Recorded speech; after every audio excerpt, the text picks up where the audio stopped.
പ്രിയപ്പെട്ട വിദ്യാർത്ഥികളെ, നമ്മൾ രണ്ടാമത്തെ മോഡ്യൂളിലേക്ക് പോവുകയാണ്. അതിൻ്റെ തുടക്കത്തിലെ ടോപ്പിക്കാണ് ഇൻട്രഡക്ഷൻ ടു WWW എന്നുള്ളത്. ഈ ക്ലാസ്സിൽ നമ്മൾ WWW എന്താണെന്നും വെബ് പേജസിനെ പറ്റിയും വെബ് ബ്രൗസേഴ്സിനെ പറ്റിയും സെർച്ച് എഞ്ചിൻസിനെ പറ്റിയും പഠിക്കുന്നതാണ്. നമുക്ക് ആദ്യമായിട്ട് വേൾഡ് വൈഡ് വെബ് എന്താണെന്ന് നമുക്ക് നോക്കാം.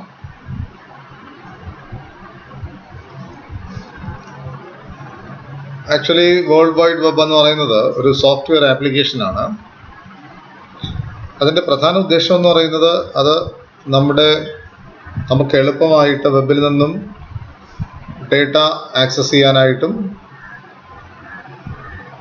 അത് പബ്ലിഷ് ചെയ്യാനായിട്ട്, എന്തെങ്കിലും വിവരങ്ങൾ നമുക്ക് വെബിലൂടെ പബ്ലിഷ് ചെയ്യാനായിട്ടും ആവശ്യം ആയി വരുമ്പോൾ നമ്മൾ പ്രയോജനപ്പെടുത്തുന്നതാണ് WWW എന്ന് പറയുന്ന സോഫ്റ്റ്വെയർ. ഇതിൻ്റെ സഹായത്തോടു കൂടി ആണ് നമ്മൾ വെബ് പേജുകൾ ബ്രൗസ് ചെയ്യുന്നതും എന്ന് നിങ്ങൾ മനസ്സിലാക്കിയിട്ടുള്ളതാണല്ലോ. WWWനെ ചുരുക്കെഴുത്തായിട്ട് വെബ് എന്നറിയപ്പെടുന്നു. World wide web. കമ്പ്യൂട്ടറുകളെ തമ്മിൽ ഫിസിക്കലായിട്ട് ബന്ധിപ്പിക്കുന്നുണ്ടെങ്കിലും ഒരു സോഫ്റ്റ്വെയറിൻ്റെ സഹായം അവിടെ വേണ്ടി വരുന്നു. ഇവയെ ഫിസിക്കലായിട്ട് ബന്ധിപ്പിച്ചിട്ടുണ്ടെങ്കിലും ഡേറ്റ ആക്സസ് ചെയ്യാനായിട്ട്, ഇൻഫർമേഷൻ ആക്സസ് ചെയ്യാനായിട്ട് നമുക്കൊരു സോഫ്റ്റ്വെയറിൻ്റെ ആവശ്യം ഉണ്ടായി വരുന്നു. അപ്പോൾ അതിനു വേണ്ടിയാണ് WWW ഉടലെടുത്തത്. ഇത് വെബ് എന്നറിയപ്പെടാനായിട്ടുള്ള കാരണം ഇത് മറ്റു കമ്പ്യൂട്ടറുമായിട്ട് അല്ലെങ്കിൽ പേജുകളുമായി ഉണ്ടാക്കിയെടുക്കുന്ന ഇൻ്റർ കണക്ഷൻസ് ശൃംഖല, അത് ഏകദേശം ചലന്തി വലയോട് സമമായിട്ടുള്ളതുകൊണ്ട്, അതായത് പല തരത്തിൽ മൾട്ടിപ്പിൾ ആയിട്ടുള്ള കണക്ഷൻസ് പല കമ്പ്യൂട്ടറുമായിട്ട് ഇത് എസ്റ്റാബ്ലിഷ് ചെയ്യുന്നത് കൊണ്ട് തന്നെ ഇതിനെ വെബ് എന്നറിയപ്പെടുന്നു. ഈ വെബ് റൺ ചെയ്യുന്നത് HTTP പ്രോട്ടോകോളിലാണ്. ഹൈപ്പർ ടെക്സ്റ്റ് ട്രാൻസ്ഫർ പ്രോട്ടോകോൾ ഉപയോഗിച്ചിട്ടാണ് ഈ വെബ് റൺ ചെയ്യുക, അല്ലെങ്കിൽ വേൾഡ് വൈഡ് വെബ് റൺ ചെയ്യുക.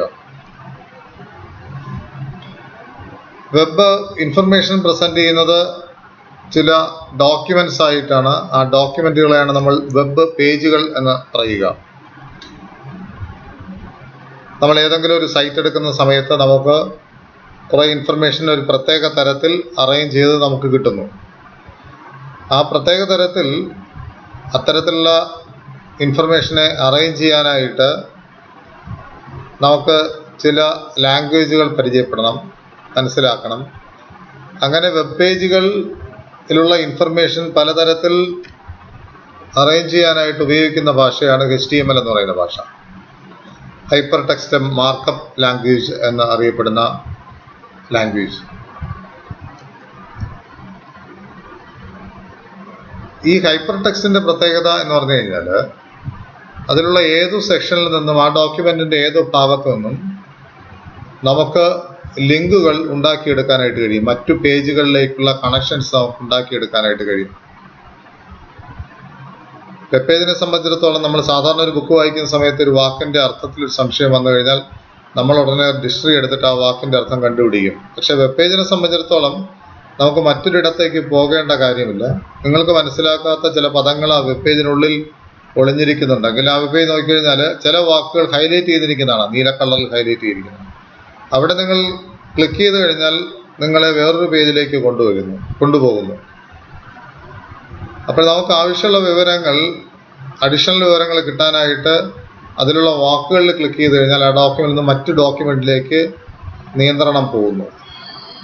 ഇത്തരത്തിൽ ക്രിയേറ്റ് ചെയ്യുന്ന ലിങ്കുകളെയാണ് ഹൈപ്പർ ടെക്സ്റ്റ് ലിങ്ക് എന്നറിയപ്പെടുക. ടെക്സ്റ്റിനുള്ളിൽ തന്നെ ക്ലിക്ക് ചെയ്ത് കഴിഞ്ഞാൽ നിങ്ങൾക്ക് മറ്റു റിസോഴ്സുകളിലേക്ക്, ഇൻഫർമേഷൻ റിസോഴ്സുകളിലേക്ക് പോകാനായിട്ട് കഴിയും. ഇവയാണ് ഹൈപ്പർ ലിങ്ക് എന്ന് പറയുന്നത്.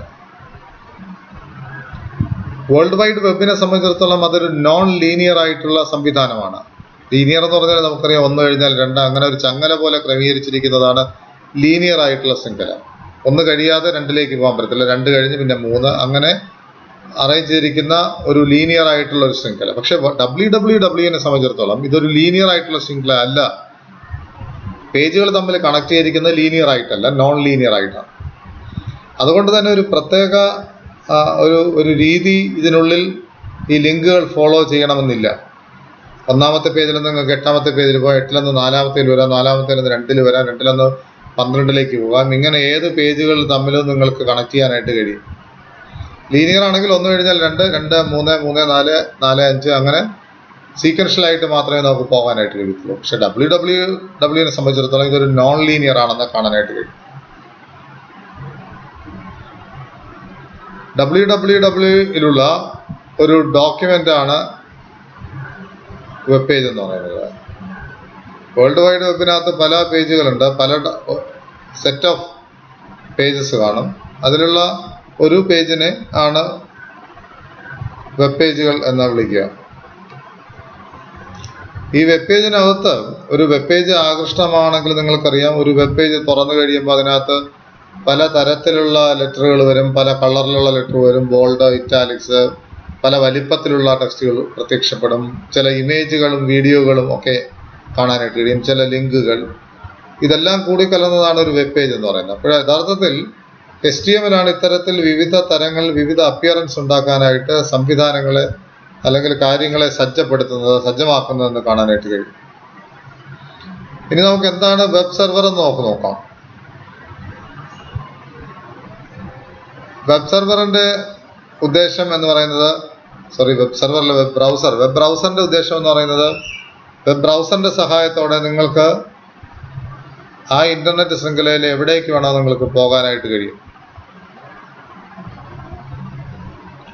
വെബ് ബ്രൗസറിന്റെ സഹായത്തോടുകൂടി നിങ്ങൾക്ക് ഏത് ഇൻഫർമേഷനും വളരെ എളുപ്പത്തിൽ നമുക്ക് എടുക്കാനും, എവിടെ നിന്ന് വേണോ നിങ്ങൾക്ക് ആ ശൃംഖലയിൽ എവിടെ നിന്ന് വേണോ നമുക്ക് എടുത്തുകൊണ്ടുവരാനും, നമ്മുടെ മൊബൈലിലോ നമ്മുടെ കമ്പ്യൂട്ടറിൻ്റെ സ്ക്രീനിലോ നമുക്ക് ഇഷ്ടപ്പെട്ട ഡിസ്പ്ലേ സംവിധാനങ്ങളിലൂടെ അത് കാണാനും നമുക്ക് കഴിയും.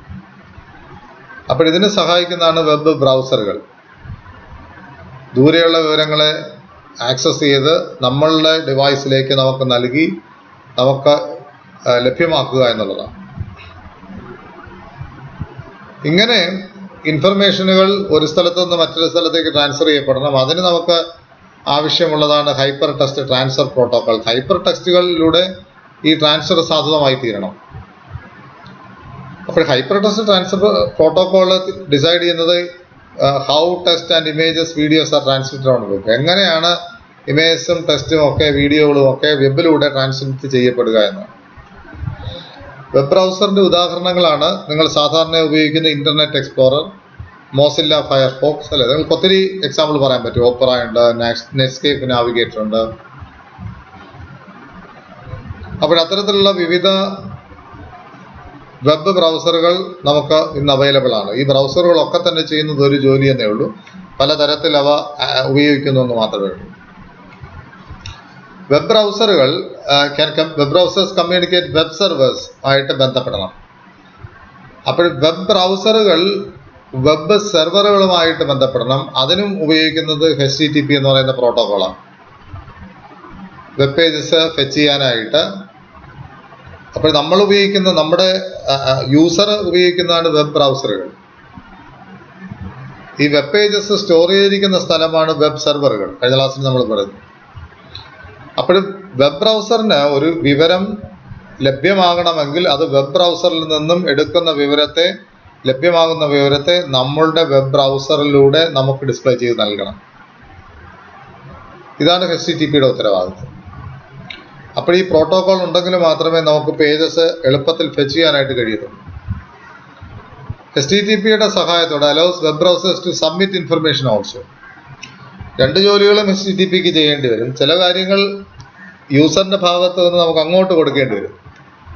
ചില വെബ് പേജുകൾ എടുക്കുമ്പോൾ ചില വിവരങ്ങൾ നമുക്കിപ്പോൾ ഒരു ആപ്ലിക്കേഷൻ ഫില്ല് ചെയ്യുന്നു, അവിടെ നമ്മൾ വിവരങ്ങൾ അങ്ങോട്ട് കൊടുക്കണം. വെബ് ബ്രൗസറിലേക്ക്, പേജുകളിലേക്ക് വിവരങ്ങൾ കൊടുക്കണം. അപ്പോൾ ബ്രൗസറിന്റെ സഹായത്തോടു കൂടി സെർവറിൽ നിന്നുള്ള വിവരങ്ങൾ നമുക്ക് കിട്ടുകയും നമുക്ക് എന്തെങ്കിലും വിവരങ്ങൾ കൊടുക്കാനായിട്ടുണ്ടെങ്കിൽ അവ തിരികെ കൊടുക്കാനായിട്ടും കഴിയണം. അതെല്ലാം നിർവഹിക്കുന്നത് ഈ ട്രാൻസ്ഫർ പ്രോട്ടോകോളാണ്. സാധാരണയായി നമ്മൾ ഉപയോഗിക്കുന്ന എല്ലാ വെബ് പേജുകളും HTTP 2 കൊടുത്ത് /google.com ഏത് സൈറ്റ് എടുത്തു കഴിഞ്ഞാൽ നിങ്ങൾ സാധാരണയായി ഉപയോഗിക്കുന്ന HTTP ആണെങ്കിലും മറ്റു ചില റിസോഴ്സ് ലൊക്കേഷനുകളും അവൈലബിൾ ആണെന്ന് സൂചിപ്പിക്കുന്നു. ഉദാഹരണമായിട്ട് ഈ ഏതൊരു വെബ് പേജ് നിങ്ങൾക്ക് ആക്സസ് ചെയ്യണമെങ്കിൽ നിങ്ങൾക്കൊരു യൂണിഫോം റിസോഴ്സ് ലൊക്കേറ്റർ അനിവാര്യമാണ്, ഒരു URL ആവശ്യമാണ്. ഒരു വെബ് പേജ് ആക്സസ് ചെയ്യണമെങ്കിൽ നിങ്ങൾക്ക് ഒരു വെബ് അഡ്രസ്സ് ഉണ്ടാകണം. ആ വെബ് അഡ്രസ്സിൻ്റെ പൂർണ്ണമായ അഡ്രസ്സ് തുടങ്ങുന്നത് എങ്ങനെയാണ്? HTTP ഇവിടെ കാണിക്കുന്ന കോളൻ പിന്നെ 2 സ്ലാഷ് കൊടുത്തിട്ടാണ് നിങ്ങൾ വെബ് പേജിൻ്റെ അഡ്രസ്സ് കൊടുക്കുക. ഞാൻ പറഞ്ഞു മറ്റു തരത്തിലുള്ള URLകളും HTTP അല്ലാതെയുള്ള URLകളും ബ്രൗസറുകൾ സപ്പോർട്ട് ചെയ്യുന്നുണ്ട്. ചില ഫയൽ ട്രാൻസ്ഫർ ഒക്കെ നടത്തുമ്പോൾ നിങ്ങൾക്ക് കാണാം HTTPക്ക് പകരമായിട്ട് അവിടെ FTP എന്ന് കാണാം, ഫയൽ ട്രാൻസ്ഫർ പ്രോട്ടോക്കോളാണ് അവിടെ ഉപയോഗിക്കുന്നത്. അപ്പോൾ HTTP hyper text transfer protocol അല്ലാത്ത പ്രോട്ടോക്കോൾസും നമ്മൾ ബ്രൗസറുകൾ പ്രയോജനപ്പെടുത്തുന്നുണ്ടെന്ന് സാരം. ഗോഫർ എന്ന് പറയുന്നത് മറ്റൊരു URL ആണ്. പിന്നെ സാധാരണയായിട്ട് നിങ്ങൾ ബാങ്കിങ് ട്രാൻസാക്ഷൻ ഒക്കെ നടത്തുമ്പോൾ നിങ്ങൾ ഉപയോഗിക്കുന്ന URLൻ്റെ ഇടത്തേറ്റം നോക്കിക്കഴിഞ്ഞാൽ അവിടെ കാണും HTTPക്ക് പകരമായിട്ട് HTTPS എന്ന് കാണാം. ഇപ്പം ഞാൻ SBI ബാങ്കിലൂടെ ട്രാൻസാക്ഷൻ നടക്കുന്നു, onlinesbi.com ആണ്. ആ onlinesbi.com എന്ന് പറയുന്നത് ഹൈപ്പർ ടെക്സ്റ്റ് ട്രാൻസ്ഫർ പ്രോട്ടോക്കോൾ അല്ല ഉപയോഗിക്കുന്നത്, മറിച്ച് HTTPS ആണ് ഉപയോഗിക്കുന്നത്. എസിൻ്റെ വ്യത്യാസം SSL എൻക്രിപ്റ്റഡ് വേർഷനാണ് ആ പ്രോട്ടോക്കോൾ. അതെന്തിനാന്ന് ചോദിച്ചു കഴിഞ്ഞാൽ വളരെ എളുപ്പത്തിൽ നമുക്ക് ഓർത്തിരിക്കാൻ എളുപ്പം HTTPയിൽ ഒരു സെക്യൂരിറ്റി കൂടെ ആഡ് ചെയ്തിരിക്കും. HTTPS എന്ന് പറഞ്ഞാൽ സെക്യൂർ HTTP എന്ന് വേണമെങ്കിൽ പറയാം. ആ സെക്യൂരിറ്റി കൊണ്ടുവരാനായിട്ട് ഉപയോഗിക്കുന്ന മെത്തേഡാണ് SSL എൻക്രിപ്ഷൻ എന്ന് പറയുന്നത്, എൻക്രിപ്റ്റ് ചെയ്തിരിക്കുന്നത്. നിങ്ങൾ പാസ്വേഡും ലോഗിനും ഒക്കെ അടിക്കുന്ന സമയത്ത് അത് വേറൊരു തരത്തിൽ വേറൊരു ഫോർമാറ്റിലാണ് മാറ്റിയിട്ടാണ് അത് വെബ് സെർവറിലേക്ക് കൊടുക്കുക. അതല്ല എങ്കിൽ വഴിയിൽ വെച്ച് നിങ്ങളുടെ അക്കൗണ്ട് നമ്പർ മറ്റാർക്കെങ്കിലും ടാപ്പ് ചെയ്യാനായിട്ട് കഴിയും. അതുണ്ടാകാതിരിക്കാനായിട്ടാണ് നമ്മൾ ഈ സെക്യൂർ ആയിട്ടുള്ള HTTP കൊണ്ടുവന്നത്. അപ്പോൾ അത് കുറച്ച് സെക്യൂരിറ്റി ഓഫർ ചെയ്യുന്നുണ്ട്. അതുകൊണ്ട് തന്നെ നിങ്ങളുടെ വിലപ്പെട്ട വിവരങ്ങൾ കൈമാറ്റം ചെയ്യപ്പെടുമ്പോൾ അത് മറ്റാർക്കും ആക്സസ് ചെയ്ത് എടുക്കാൻ കഴിയാത്ത വിധത്തിൽ അതിനെ പ്രൊട്ടക്റ്റ് ചെയ്യേണ്ടതായിട്ട് വരുന്നു. അതിന് HTTP സഹായമാവും. അപ്പോൾ അത്തരത്തിലുള്ള മറ്റ് URLകളും നമ്മുടെ ബ്രൗസറുകൾ പ്രയോജനപ്പെടുത്തുന്നുണ്ട് എന്ന് പറയാനായിട്ടാണ് ആ ഉദാഹരണങ്ങൾ പറഞ്ഞു വെച്ചത്. വെബ്സൈറ്റുകൾ സാധാരണ ഡിസൈൻ ചെയ്യാനായിട്ട് HTML ഉണ്ട്. അതല്ലാതെ മറ്റെളുപ്പത്തിൽ വെബ്സൈറ്റുകൾ ഡിസൈൻ ചെയ്യാൻ കഴിയുന്ന പ്രോഗ്രാമിംഗ് ഭാഷകളും ഇന്ന് ഇക്കാലത്ത് നിലവിലുണ്ട്. ഉദാഹരണം പറഞ്ഞു കഴിഞ്ഞാൽ വിസിവിക് ഉണ്ട്.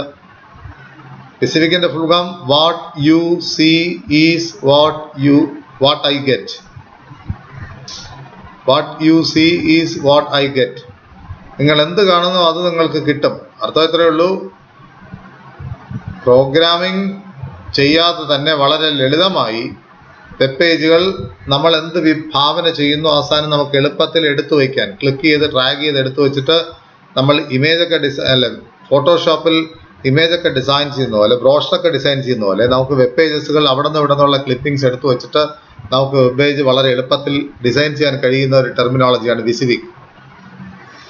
അതുപോലെ തന്നെ HTML അല്ലാതെ തന്നെ നമുക്ക് വെബ് പേജ് ഡിസൈൻ ചെയ്യാനായിട്ട് കഴിയും. അതിനെ സഹായിക്കുന്ന സോഫ്റ്റ്വെയറുകളാണ് മാക്രോമീഡിയ, ഡ്രീം വീവർ നമ്മൾ ഉപയോഗിക്കും. ഇന്ന് പ്രചാരം നേടിയിരിക്കുന്ന മൈക്രോസോഫ്റ്റ് ഫ്രണ്ട് പേജാണ്. വേർഡ് പോലെ നമുക്ക് ടൈപ്പ് ചെയ്തിട്ട് നമുക്ക് എളുപ്പത്തിൽ വേർഡിൽ ഫോർമാറ്റ് ചെയ്യുന്ന പോലെ നമുക്ക് ഫോർമാറ്റ് ചെയ്ത് കഴിഞ്ഞാൽ നമുക്ക് വെബ് പേജുകൾ സൃഷ്ടിക്കാനായിട്ട് കഴിയും. അങ്ങനെയുള്ള ഫ്രണ്ട് പേജ്, ഇതൊരു സോഫ്റ്റ്വെയറാണ് മൈക്രോസോഫ്റ്റിൻ്റെ ഫ്രണ്ട് പേജ് എന്ന് പറയുന്നത്. ഇവയൊക്കെ സപ്പോർട്ട് ചെയ്യാനായിട്ട് സാധാരണ നമ്മൾ പറഞ്ഞ HTTP മാത്രം പോരാ, മറ്റു ചില പ്രോട്ടോകോൾസും വെബ് പേജുകൾ ഉപയോഗിക്കുന്നുണ്ട്. ഉദാഹരണമായി NNTP, network news transfer protocol. നെറ്റ്വർക്കിലൂടെ ന്യൂസ് ട്രാൻസ്ഫർ ചെയ്യണമെങ്കിൽ അതിനുപയോഗിക്കുന്ന പ്രോട്ടോക്കോളാണ്. അതുപോലെ തന്നെ മെയിൽ ട്രാൻസ്ഫറിന് ഉപയോഗിക്കുന്ന പ്രോട്ടോക്കോളാണ് simple mail transfer protocol, SMTP. മറ്റ് പ്രോട്ടോകോൾസുകൾ ഇന്റർനെറ്റ് മെസ്സേജിങ്ങിന് വേണ്ടി ഉപയോഗിക്കുന്നു. ഇന്റർനെറ്റ് മെസ്സേജ് ആക്സസ് പ്രോട്ടോക്കോളായി MAP. പിന്നെ ഉപയോഗിക്കുന്നത് പോസ്റ്റ് ഓഫീസ് പ്രോട്ടോകോൾ, അതും നമ്മുടെ മെയിൽ സംവിധാനങ്ങൾ ഉപയോഗപ്പെടുത്തുന്ന പ്രോട്ടോകോളുകളാണ്. അപ്പോൾ അത്തരത്തിൽ HTTP ഇല്ലാതെ മറ്റു പ്രോട്ടോകോളുകൾ നമുക്ക് ഉപയോഗിക്കാൻ ഉണ്ട് എന്ന് പറയാനായിട്ട് അത്രയും പറഞ്ഞതുണ്ട്. ഇനി അടുത്ത നമ്മൾ ചർച്ച ചെയ്യുന്ന ബുക്ക് മാർക്കുകളാണ്. സാധാരണ നിങ്ങളൊരു ബുക്ക് വായിക്കുന്നു, ബുക്ക് വായിച്ച ഉടൻ തന്നെ നിങ്ങൾക്ക് ഒരു 20 പേജ് എത്തി, 20 പേജ് കഴിഞ്ഞ സമയത്ത് നിങ്ങളൊരു മാർക്കിംഗ് വെച്ചിട്ട് എന്ത് ചെയ്യുന്നു, അടുത്ത ദിവസം ഏതുവരെ വായിച്ചു തീർന്നെന്ന് അറിയാനായിട്ട് ഒരു അടയാളം വയ്ക്കുന്നു. അതിനെയാണ് നമ്മൾ സാധാരണ ബുക്ക് മാർക്ക് എന്ന് പറയുന്നത്. അതുപോലെ തന്നെ വെബ് പേജുകളെ സംബന്ധിച്ചിടത്തോളം ചില വെബ് പേജിൽ നിങ്ങൾ വിസിറ്റ് ചെയ്ത് കഴിഞ്ഞാൽ ആ വെബ് പേജിൽ നിങ്ങൾക്ക് വീണ്ടും വിസിറ്റ് ചെയ്യാൻ ആവശ്യമുണ്ടെങ്കിൽ നിങ്ങൾ അതിൻ്റെ URL, അതിൻ്റെ കംപ്ലീറ്റ് അഡ്രസ്സ് നിങ്ങൾക്ക് സേവ് ചെയ്ത് വയ്ക്കാനായിട്ട് കഴിയും. അതിൻ്റെ ഉപയോഗം വീണ്ടും നമുക്ക് കയറിയിട്ട് നമുക്ക് ഏത് പേജിലാണ് നമുക്ക് പോകേണ്ടത് ആ പേജിലേക്ക് വളരെ എളുപ്പത്തിൽ നമുക്ക് എത്താൻ വേണ്ടിയിട്ടാണ് അത് ഉപയോഗിക്കുന്നത്. ഈ സേവ്ഡ് URL-നെയാണ് നമ്മൾ ബുക്ക് മാർക്ക് എന്ന് പറയുന്നത്, അല്ലെങ്കിൽ ഫേവറിറ്റ്സ് എന്ന് പറയും. നിങ്ങളുടെ ഇന്റർനെറ്റ് ഫേവറിറ്റ്, നിങ്ങളുടെ ഫേവറിറ്റ് ആയിട്ടുള്ള സൈറ്റുകൾ നിങ്ങൾക്ക് അങ്ങനെ ബുക്ക് മാർക്കിലൂടെ നിങ്ങൾക്ക് സൂക്ഷിച്ചു വെക്കാനായിട്ട് കഴിയും. Bookmark is a point to the location on the web. വെബിലേക്കുള്ള ഒരു പോയിന്ററാണ് ഈ ബുക്ക് മാർക്കുകൾ എന്ന് പറഞ്ഞാൽ. വീണ്ടും ഒരാഴ്ച കഴിഞ്ഞിട്ട് നിങ്ങൾക്ക് ആ സൈറ്റ് വിസിറ്റ് ചെയ്യണമെങ്കിൽ ബുക്ക് മാർക്കിൻ്റെ അവിടെ ഓപ്ഷൻസിൽ പോയിട്ട് ബുക്ക് മാർക്ക് എടുത്തു കഴിഞ്ഞാൽ നിങ്ങൾക്ക് ഇന്റർനെറ്റ് എക്സ്പ്ലോറിൽ നിന്നിട്ട് നിങ്ങൾക്ക് ആ സ്ഥലത്തേക്ക് നിങ്ങൾക്ക് തിരികെ പോകാനായിട്ട് കഴിയും. കളക്ഷൻ ഓഫ് ബുക്ക് മാർക്കിനെയാണ് ബുക്ക് മാർക്ക് ലിസ്റ്റ് എന്ന് പറയുന്നത്. അതിനെ ഹോട്ട് ലിസ്റ്റ് എന്ന് പറയും. നിങ്ങൾക്ക് അത്തരത്തിൽ നിങ്ങൾ തയ്യാറാക്കി വെക്കുന്ന ബുക്ക് മാർക്കുകളുടെ ഒരു ലിസ്റ്റാണ്, കളക്ഷനാണ് ബുക്ക് മാർക്ക് ലിസ്റ്റ് എന്ന് പറയുന്നത്, അല്ലെങ്കിൽ ഹോട്ട് ലിസ്റ്റ്. പ്രധാനമായിട്ട് ഉപയോഗിക്കുന്ന 2 ബ്രൗസറുകളാണ് നെറ്റ്സ്കേപ്പും നാവിഗേറ്ററും മൈക്രോസോഫ്റ്റിന്റെ എക്സ്പ്ലോററും. ഇവ തമ്മിലുള്ള ഒരു ചെറിയ കമ്പാരിസൺ ആണ് അടുത്ത് നടത്താനായിട്ട് പോകുന്നത്. സ്വാഭാവികമായിട്ടും നെറ്റ്സ്കേപ്പ് ആണ് ടേബിൾസും ഫ്രെയിംസും എന്ന് പറയുന്ന സംവിധാനം ഇൻട്രൊഡ്യൂസ് ചെയ്തത്. ടേബിളുകൾ നമുക്ക് വെബ് പേജുകൾ ഉൾപ്പെടുത്താൻ കഴിയുമെന്ന്, ഫ്രെയിമായിട്ട് നമുക്ക് പല പേജസും ഒന്നിനകത്ത് ഒരു വെബ് പേജിൽ ഉൾപ്പെടുത്താൻ കഴിയുമെന്നൊക്കെ നെറ്റ്സ്കേപ്പ് കാണിച്ചു വരുമ്പോൾ, മൈക്രോസോഫ്റ്റ് ആണ് മാർക്യൂ പോലെയുള്ള സംവിധാനങ്ങൾ. മാർക്യൂ എന്ന് പറഞ്ഞാൽ ചില വെബ് പേജുകൾ നിങ്ങൾ കാണുന്ന സമയത്ത് ഇടതുവശത്ത് നിന്ന് വലതുവശത്തേക്ക് അല്ലെങ്കിൽ വലത്തു നിന്ന് ഇടത്തേക്ക് ചില വാർത്തകൾ ഇങ്ങനെ സ്ക്രോൾ ചെയ്തുകൊണ്ടിരിക്കും. നമ്മുടെ ഏഷ്യാനെറ്റിലൊക്കെ വാർത്തകൾ സ്ക്രോൾ ചെയ്ത് കാണിക്കുന്ന പോലെ അങ്ങനെ വെബ് പേജിനകത്ത് ഇങ്ങനെ സ്ക്രോൾ ചെയ്യുന്ന ന്യൂസിനെയാണ് മാർക്യൂ എന്ന് പറയുക. അതുപോലെ തന്നെ നിങ്ങൾക്ക് wide range of phones support ചെയ്യുന്ന സംവിധാനങ്ങളും ഒക്കെ സപ്പോർട്ട് ചെയ്തത് മൈക്രോസോഫ്റ്റ് ആണ്. അതുകൊണ്ടാണ് കൂടുതൽ ആൾക്കാർ ഈ എക്സ്പ്ലോറർ ഉപയോഗിക്കുന്നത്. ചില സാധനങ്ങൾ നെറ്റ്സ്കേപ്പ് നാവിഗേറ്ററിൽ കിട്ടിയില്ല എങ്കിൽ അത് മൈക്രോസോഫ്റ്റിനകത്ത് അവർക്ക് എളുപ്പം കിട്ടുന്നു ആ ഫോണ്ടുകൾ, കാരണം അവ അത്തരത്തിലുള്ള ഫോണ്ടുകൾ സപ്പോർട്ട് ചെയ്യുന്നു എന്നുള്ളതാണ്. നെറ്റ്സ്കേപ്പ് ഒരു സ്റ്റാൻഡ് ലോൺ ആയിട്ടുള്ള ഒരു പ്രോഡക്റ്റ് ആണ്. അതായത് അത് പ്രത്യേകിച്ച് നമുക്ക് ഇൻസ്റ്റാൾ ചെയ്യാൻ കഴിയുന്ന ഒരു പ്രോഡക്റ്റ് ആണെങ്കിൽ, എക്സ്പ്ലോറിനെ സംബന്ധിച്ചിടത്തോളം മൈക്രോസോഫ്റ്റ് ഓഫീസൊക്കെ നമ്മൾ ഇൻസ്റ്റാൾ ചെയ്യുന്ന സമയത്ത് ഓട്ടോമാറ്റിക്കായിട്ട് അതിനോടൊപ്പം മൈക്രോസോഫ്റ്റ് പ്രോഡക്റ്റിനോടൊപ്പം നമുക്ക് ബണ്ടിൽ ചെയ്ത് കിട്ടുന്ന പ്രോഡക്റ്റുകളാണ് ഇത്തരത്തിലുള്ള എക്സ്പ്ലോററിൻ്റെ പ്രോഡക്റ്റുകൾ. അതുകൊണ്ട് നമ്മൾ എക്സ്പ്ലോറർ പ്രത്യേകിച്ച് നമ്മൾ ഇൻസ്റ്റാൾ ചെയ്യേണ്ട കാര്യമില്ല. ഏതെങ്കിലും മൈക്രോസോഫ്റ്റ് അതിൻ്റെ ആപ്ലിക്കേഷൻ നമ്മൾ ഇൻസ്റ്റാൾ ചെയ്യുന്ന സമയത്ത് നമുക്ക് ഓട്ടോമാറ്റിക്കായിട്ട് ലഭ്യമാകുന്നതാണ്, ഇൻസ്റ്റാൾ ചെയ്യുന്നതാണ് എക്സ്പ്ലോററുകൾ. ഇനി നമുക്ക് എന്താണ് ഡയറക്ടറീസ് എന്ന് നോക്കാം. കഴിഞ്ഞ ക്ലാസ്സിന് ഇതിൻ്റെ തത്തുല്യമായിട്ടുള്ള ചില ചർച്ചകൾ നമ്മൾ നടത്തിയിരുന്നു. എന്തെങ്കിലും കാര്യങ്ങൾ ഒരേ തരത്തിലുള്ള ഒരേ സ്വഭാവത്തിലുള്ള വിവരങ്ങൾ നമ്മൾ ഓർഗനൈസ് ചെയ്ത് സൂക്ഷിക്കാൻ ഉപയോഗിക്കുന്നതാണ് നമ്മൾ ഡയറക്ടറികൾ എന്ന് പറയുന്നത്. ഫൈൻഡിങ്ങും ഓർഗനൈസ് ചെയ്യാനായിട്ട് വെബ് ഇൻഫർമേഷൻ ചെയ്യാനായിട്ട് ഉപയോഗിക്കുന്നതാണ് ഡയറക്ടറി സെർച്ച് മെത്തേഡ്സ്. ഡയറക്ടറിക്കകത്ത് നമ്മൾ നോക്കിക്കഴിഞ്ഞാൽ അത് ഹയറാർക്കിയലി ആണ് അറേഞ്ച് ചെയ്തിരിക്കുന്നത്. ഒന്നിന് താഴെ ഒന്നൊന്നായിട്ട് ചില വിവരങ്ങൾ, ചില വെബ്സൈറ്റുകളൊക്കെ നോക്കിക്കഴിഞ്ഞാൽ നമുക്ക് കാണാൻ പറ്റും. ചില വിവരങ്ങൾ പല ദിവസത്തെ ഇങ്ങനെ ചില ടോപ്പിക്കുകൾ കൊടുത്തിട്ടുണ്ട്. ടോപ്പിക്കിനെ ബേസ് ചെയ്തിട്ട് അറേഞ്ച് ചെയ്തിട്ടുണ്ട്. ആ ടോപ്പിക്കിൽ ക്ലിക്ക് ചെയ്ത് കഴിഞ്ഞാൽ നമുക്ക് ഇഷ്ടമുള്ള സ്ഥലത്തേക്ക് നമുക്ക് പോകാൻ പറ്റും, ആ ടോപ്പിക്കുമായിട്ട് ബന്ധപ്പെട്ടത്. അപ്പോൾ അത് ചില സ്ഥലങ്ങളിൽ, ഇപ്പോൾ ചില സാധനങ്ങളിൽ ആമസോണിൽ പോയി ചില സാധനങ്ങൾ നിങ്ങൾ പർച്ചേസ് ചെയ്യണം, അവിടെ ചില ടോപ്പിക്കിൻ്റെ അടിസ്ഥാനത്തിൽ ചില ഡയറക്ടറികൾ അവിടെ സെറ്റ് ചെയ്തിട്ടുണ്ട്. അപ്പോൾ ഇലക്ട്രോണിക്സ് ആണെങ്കിൽ ഇലക്ട്രോണിക്സ് ക്ലിക്ക് ചെയ്ത് കഴിഞ്ഞാൽ പിന്നെ അതിനകത്ത് കയറിയിട്ട് ഇഷ്ടമുള്ള സാധനങ്ങൾ എടുത്താൽ മതി. നമ്മൾ എല്ലാത്തിലും കിടന്ന് പരതേണ്ട കാര്യമില്ല. അപ്പോൾ അതിനാണ് ഡയറക്ടറീസ് ഉപയോഗിക്കുന്നത്. അത് ഹയറാർക്കിക്കലായിട്ടാണ് അത് അറേഞ്ച് ചെയ്തത്. ഒന്നിന് താഴെ ഒന്നൊന്നായിട്ടാണ് അറേഞ്ച് ചെയ്തിരിക്കുന്നത്. ഈ ഹയറാർക്കി പല ലെവലുകളിൽ നമുക്കാകാം. ഹയറാർക്കിക്കൽ ലെവൽ എന്ന് പറഞ്ഞു കഴിഞ്ഞാൽ ഒരു സാധനം നമ്മൾ നോക്കിക്കഴിഞ്ഞാൽ, ഇപ്പോൾ നമ്മൾ നോക്കുന്ന ഇലക്ട്രോണിക്സ് എന്നൊരു സാധനം ക്ലിക്ക് ചെയ്ത് കഴിഞ്ഞാൽ അതിന് താഴെ തന്നെ പല സാധനങ്ങൾ വരും. ഹൗസ് ഹോൾഡ് ആയിട്ടുള്ള ഇലക്ട്രോണിക് സാധനങ്ങൾ, സ്റ്റഡി പർപ്പസിനുള്ള ഇലക്ട്രോണിക് സാധനങ്ങൾ, അല്ലേ? അപ്പോൾ അത്തരത്തിലുള്ള മെഷീനറികൾ അങ്ങനെ നമുക്ക് ഡിവൈഡ് ചെയ്യാം. ഇനി ഇലക്ട്രോണിക്സ് അല്ലാതെ തന്നെ കമ്പ്യൂട്ടർ എന്ന് പറയുന്ന മറ്റൊരു ക്ലാസ് നമുക്ക് അതിനകത്ത് ഉണ്ടാക്കിയെടുക്കാനായിട്ട് കഴിയും.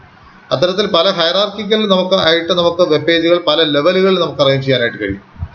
ഡയറക്ടറിയെ 2 തരത്തിൽ നമ്മൾ കഴിഞ്ഞ ക്ലാസ്സിലും പറഞ്ഞു. ജനറൽ ഡയറക്ടറിയും സ്പെഷ്യലൈസ്ഡ് ഡയറക്ടറി എന്ന 2 ക്ലാസ് ആയിട്ട് നമുക്ക് വേർതിരിക്കാം. ജനറൽ ഡയറക്ടറി എന്ന് പറയുന്നത് കോൾഡ് സബ്ജക്റ്റ് ഡയറക്ടറി, അതല്ലെങ്കിൽ വെബ് ഡയറക്ടറി, വെബ് ഗൈഡ് എന്നൊക്കെ പറയാറുണ്ട്. നിയതമായ ചില ഓൾറെഡി ഡിഫൈൻ ചെയ്തിരിക്കുന്ന ചില ക്ലാസിഫിക്കേഷൻസ് ഉപയോഗിച്ചിട്ട് നമ്മൾ ഉപയോഗിക്കുന്നു. ഇപ്പോൾ സബ്ജക്റ്റുകൾക്ക് ചില കാറ്റഗറൈസ്, കോമൺ ആയിട്ടുള്ള ചില കാറ്റഗറൈസേഷൻസ്, അത് സാധാരണ ഇപ്പോൾ യാഹൂലൊക്കെ നോക്കിക്കഴിഞ്ഞാൽ കയറി കഴിഞ്ഞാൽ കുറേ ക്ലാസ്സസ് ഓട്ടോമാറ്റിക്കായിട്ട് അവർ തന്നെ തീരുമാനിച്ചിരിക്കുന്ന സബ്ജക്റ്റ് കാറ്റഗറീസ് ഉണ്ട്. അപ്പോൾ ആ കാറ്റഗറീസിൽ ആ ഡയറക്ടറി അവർ ഓൾറെഡി സെറ്റ് ചെയ്തിട്ടുണ്ട്. ആ ഡയറക്ടറിക്കകത്ത് ഉപയോഗിച്ചിട്ട് നമുക്ക് സെർച്ചിങ് വളരെ വേഗത്തിൽ നമുക്ക് നടക്കാം. ലുക്ക് സ്മാർട്ട്, യാഹു എന്നുള്ളവയാണ് അത്തരത്തിൽ ഉള്ള ഇതിന് ഉദാഹരണങ്ങൾ. ഇനി സ്പെഷ്യലൈസ്ഡ് ഡയറക്ടറി ഉണ്ട്. അത് നമുക്ക് ചെയ്യാമെന്ന് പറഞ്ഞാൽ which is usually organised by an expert. സാധാരണയായിട്ട് ചില എഡ്യൂക്കേഷൻ ഇൻസ്റ്റിറ്റ്യൂഷൻ്റെ സൈറ്റുകളൊക്കെ പരിശോധിച്ച് കഴിഞ്ഞാൽ അവിടെ എഡ്യൂക്കേഷൻ എക്സ്പേർട്സ് അവർ സാധാരണ ഉപയോഗിക്കുന്ന ക്ലാസിഫിക്കേഷനിൽ ഉപയോഗിക്കുന്നത് അത് അവരവരുടെ ഇൻസ്റ്റിറ്റ്യൂഷന് വേണ്ടി അവർ തയ്യാറാക്കി വെച്ചിരിക്കുന്ന ചില ക്ലാസിഫിക്കേഷൻസ്. വളരെ നാരോ ആയിട്ടുള്ള സെലക്ഷൻ. ഇപ്പോൾ യൂണിവേഴ്സിറ്റിയുടെ സൈറ്റിൽ പോയി കഴിഞ്ഞാൽ വളരെ നാരോ ആയിട്ടുള്ള സെലക്ഷൻസ് നമുക്കതിൽ കാണാനായിട്ട് കഴിയും. പല ഡെപ്തിലേക്കും പോകാനായിട്ട് കഴിയും. ഇപ്പോൾ കേരള സർവകലാശാലയുടെ സൈറ്റിൽ കയറിയിട്ട് നിങ്ങൾ കോഴ്സസ് എന്ന് കൊടുത്തു കഴിഞ്ഞാൽ അവിടെ BA, BSc, BCom, MA, MSc, MCom എന്ന് പറയുന്ന ലിങ്കുകൾ കാണും. BScയിൽ ക്ലിക്ക് കഴിഞ്ഞാൽ അവിടെ കാണും CBSS അല്ലെങ്കിൽ കരിയർ റിലേറ്റഡ് എന്നാണ്. ഇനി കരിയർ റിലേറ്റഡ് ക്ലിക്ക് ചെയ്ത് കഴിഞ്ഞാൽ അവിടെ കാണാനായിട്ട് കഴിയും കരിയർ റിലേറ്റഡ് ആയിട്ടുള്ള പ്രോഗ്രാംസ്. അപ്പോൾ ഇത്തരത്തിൽ നിയതമായി എക്സ്പെർട്ടുകൾ തീരുമാനിച്ചിരിക്കുന്ന ചില ലിങ്കിന്റെ സ്പെഷ്യലൈസ്ഡ് ഡയറക്ടറികൾ ക്രിയേറ്റ് ചെയ്യുന്ന ചില സംവിധാനങ്ങൾ നമുക്ക് കാണാനായിട്ട് കഴിയും. ഇവയെ നമുക്ക് സബ്ജക്ട് ഗൈഡ്സ് അല്ലെങ്കിൽ ഗേറ്റ് വേ പേജസ് എന്നാണ് ഈ സ്പെഷ്യലൈസ്ഡ് ഡയറക്ടറി അറിയപ്പെടുക. ഇനി സ്പെഷ്യലൈസ്ഡ് ആണെങ്കിലും സ്പെഷ്യൽ ഡയറക്ടറി അതാത് ഓർഗനൈസേഷനുവേണ്ടി വരെ തയ്യാറാക്കുന്നതാണ്. യാഹൂ പോലെയുള്ള സംവിധാനത്തിനകത്ത് നമുക്ക് നോക്കിക്കഴിഞ്ഞാൽ ജനറൽ ആയിട്ടുള്ള ഡയറക്ടറി കാണാനായിട്ട് കഴിയും. ഇനി ഇവയിൽ നിന്നൊക്കെ വിവരങ്ങൾ നമുക്ക് സെർച്ച് ചെയ്ത് കിട്ടാനായിട്ട് ഉപയോഗിക്കുന്ന പ്രോഗ്രാമാണ് സെർച്ച് എഞ്ചിൻസ് എന്ന് പറയുന്നത്. സെർച്ച് എഞ്ചിൻസ് കുറേ അധികം ജോലികൾ ചെയ്യുന്നുണ്ട്. അവ ചെയ്യുന്ന ഉത്തരവാദിത്തങ്ങൾ താഴെ ലിസ്റ്റ് ചെയ്തിരിക്കും. Search engine is a computer പ്രോഗ്രാമാണ്, അതിന് സംശയമൊന്നുമില്ല. അപ്പോൾ ചെയ്യുന്ന ജോലികൾ നോക്കിക്കഴിഞ്ഞാൽ allows you to submit a form containing a query. ഞാൻ നേരത്തെ പറഞ്ഞ ഒരു ആപ്ലിക്കേഷൻ ഫില്ല് ചെയ്യുന്ന സമയത്ത് അല്ലേ നമുക്ക് സെർച്ച് ചെയ്യാനായിട്ട് കൊടുക്കുമ്പോൾ സെർച്ച് ചെയ്യാനായിട്ടൊരു ബോക്സ് വരുന്നു. ഗൂഗിളിനാണെങ്കിൽ ഗൂഗിൾ സെർച്ച് ചെയ്യാനായിട്ടൊരു ബോക്സ് വരുന്നു. അവിടെ നിങ്ങൾക്ക് ആവശ്യമുള്ള പദങ്ങൾ നിങ്ങൾക്ക് കൊടുക്കാം, സെർച്ച് ചെയ്യാനായിട്ടുള്ള പദങ്ങൾ.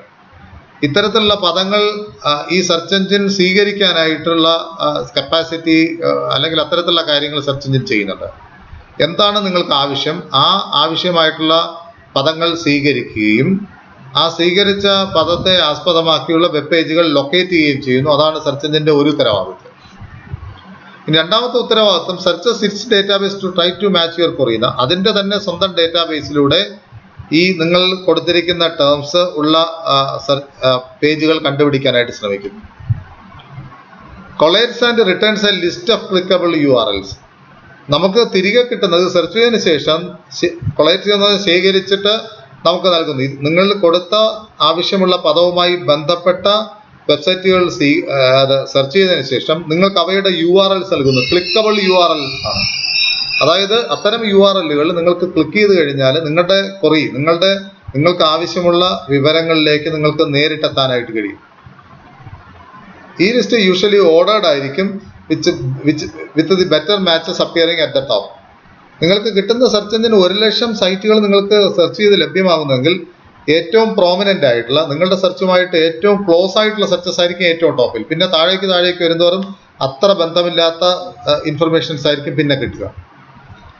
So permit you to revise and resubmit your query. നിങ്ങൾക്ക് നിങ്ങളുടെ ക്വറിയിൽ മാറ്റം വരുത്താൻ ഉണ്ടെങ്കിൽ അതും നിങ്ങൾക്ക് ചെയ്തെടുക്കാനായിട്ട് സെർച്ച് എഞ്ചിന്റെ സഹായത്തോടു കൂടെ കഴിയുമെന്ന് കാണാനായിട്ട് കഴിയും. ഇനി നമുക്ക് ലൈക്ക് ഡയറക്ടറീസ് ഉണ്ട്. Search engines can be classified as either general or സ്പെഷ്യാലിറ്റിയുടെ സെർച്ച് എഞ്ചിൻസ് ആയിട്ട് ഉണ്ടാക്കാം. സെർച്ച് എഞ്ചിൻസും 2 ക്ലാസ് ആയിട്ട് നമുക്ക് കാറ്റഗറൈസ് ചെയ്യാനായിട്ട് പറ്റും, ഡയറക്ടറി പോലെ അല്ലേ. General and speciality search engines. General search engine retrieve information from database that contains information on a wide variety of topic. General search എഞ്ചിൻസിനകത്താണെങ്കിൽ നമുക്ക് ഏത് വിഷയം കൊടുത്തു കഴിഞ്ഞാലും നമുക്ക് ഗൂഗിളിൽ നിങ്ങൾക്ക് എന്ത് ചോദിച്ചു കഴിഞ്ഞാലും നിങ്ങൾക്കൊരു ഉത്തരം കിട്ടും അതുമായിട്ട് ബന്ധപ്പെട്ട. സ്പെഷ്യാലിറ്റി സെർച്ച് എഞ്ചിനെ സംബന്ധിച്ചിടത്തോളം അത് അങ്ങനെ കിട്ടണമെന്നില്ല. ഇപ്പോൾ ഉദാഹരണമായിട്ട് scholar.google.com പോകുന്നു. അവിടെ നിങ്ങൾക്ക് സ്കോളറിന്റെ ആർട്ടിക്കിൾസ് മാത്രമേ കിട്ടത്തുള്ളൂ, മറ്റ് ജനറൽ ആയിട്ടുള്ള ഇൻഫർമേഷൻ ഒന്നും നിങ്ങൾക്ക് ലഭ്യമാകത്തില്ല എന്ന് കാണാനായിട്ട് കഴിയും. അപ്പോൾ വെറും google.com പോയി കഴിഞ്ഞാൽ നിങ്ങൾക്ക് എന്തു ടേം നിങ്ങൾ കൊടുത്തു കഴിഞ്ഞാൽ നിങ്ങൾക്ക് സെർച്ച് ചെയ്ത് വിവരം കിട്ടും. പക്ഷെ മറിച്ച് scholar.google.com പോയി കഴിഞ്ഞാൽ എഡ്യൂക്കേഷനുമായിട്ട് ബന്ധപ്പെട്ട സ്കോളർലി ആർട്ടിക്കിൾസും അത്തരത്തിലുള്ള പേപ്പറുകളും പബ്ലിഷ് ചെയ്തിരിക്കുന്ന ലിസ്റ്റ് മാത്രമേ നിങ്ങൾക്ക് കിട്ടത്തുള്ളൂ. അപ്പോൾ അതിനു വേണ്ടി ഡിസൈഡ് ചെയ്തിരിക്കുന്ന ചില ഡേറ്റാബേസുകളുണ്ട്. ആ ഡേറ്റാബേസിൽ സെർച്ച് ചെയ്തിട്ട് അവയുടെ വിവരങ്ങൾ നമുക്ക് കരഗതമാക്കുന്നു എന്ന് കാണാനായിട്ട് കഴിയും. അപ്പോൾ ഈ സ്പെഷ്യാലിറ്റി സെർച്ച് എഞ്ചിന്റെ ഫോക്കസ് എന്ന് പറയുന്നത് വളരെ നാരോ ആണ്. ഒരു പ്രത്യേക ഏരിയയിൽ മാത്രമുള്ള ഇൻഡെപ്ത് വിവരങ്ങൾ നിങ്ങൾക്ക് ലഭ്യമാക്കാനായിട്ടാണ് ഇത് ഉപയോഗിക്കുന്നത്. അതുകൊണ്ട് തന്നെ ആ പ്രത്യേക ഏരിയയിൽ വർക്ക് ചെയ്യുന്ന ആൾക്കാർക്ക് ശരിക്കും അത് പ്രയോജനപ്പെടുന്നു എന്ന് കാണാനായിട്ട് കഴിയുന്നു. പോപ്പുലർ ആയിട്ടുള്ള സെർച്ച് എഞ്ചിന് നിങ്ങൾക്ക് അറിയാം, altavista.com, ask.com സെർച്ചിങ്ങിന് ഉപയോഗിക്കുന്നു, excite.com, alltheweb.com. പക്ഷെ എന്നിരുന്നാലും നമ്മൾ ഏറ്റവും കൂടുതൽ പരമപ്രധാനമായിട്ട് ഉപയോഗിച്ചു വരുന്നത് google.com തന്നെയാണ്. അപ്പോൾ ഇത്തരത്തിലുള്ള സെർച്ച് എഞ്ചിൻസിലൂടെ നമുക്ക് ആവശ്യമുള്ള വിവരങ്ങൾ വളരെ എളുപ്പത്തിൽ നമുക്ക് ലഭ്യമാക്കാനായിട്ട് സാധിക്കും എന്നുള്ളതാണ്. ഇതോടുകൂടി ഇന്നത്തെ ക്ലാസ് അവസാനിക്കുന്നു. നിങ്ങൾ മനസ്സിലാക്കുക, സംശയങ്ങൾ ഉണ്ടെങ്കിൽ പോസ്റ്റ് ചെയ്യുക. ചില സ്പെല്ലിംഗ് മിസ്റ്റേക്കുകൾ എൻ്റെ പ്രസന്റേഷനിൽ വന്നിട്ടുണ്ട്, അത് ഞാൻ കറക്റ്റ് ചെയ്ത് നോട്ട്സിൽ ഇടുന്നതായിരിക്കും. Thank you so much.